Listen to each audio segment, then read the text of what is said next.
Komite Olahraga Nasional Indonesia Sumatera Selatan mulai menyiapkan langkah antisipasi untuk mencegah potensi kecurangan dalam pertandingan pada Pekan Olahraga Provinsi Sumsel 2025.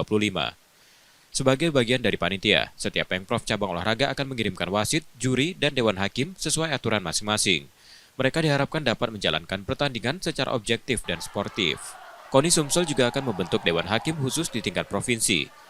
Dewan ini bertugas menangani protes atau sengketa pertandingan yang tidak dapat diselesaikan panitia di tingkat Pemprov Cabor. Selain mengejar prestasi, KONI Sumsel mengingatkan seluruh atlet untuk menjunjung tinggi sportivitas dan menjaga etika selama bertanding.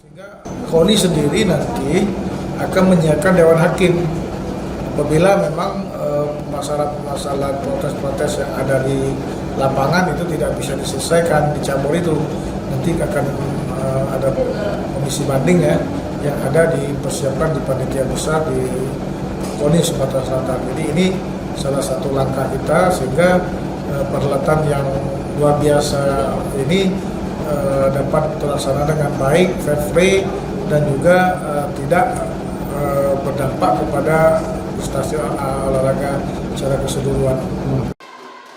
Pengawasan ketat diterapkan sebagai pembelajaran dari pelaksanaan Porprov sebelumnya yang masih ditemukan sejumlah pelanggaran, termasuk perpindahan atlet antar daerah dan pelanggaran teknis lainnya. Nur Muhammad, Kompas TV, Palembang, Sumatera Selatan.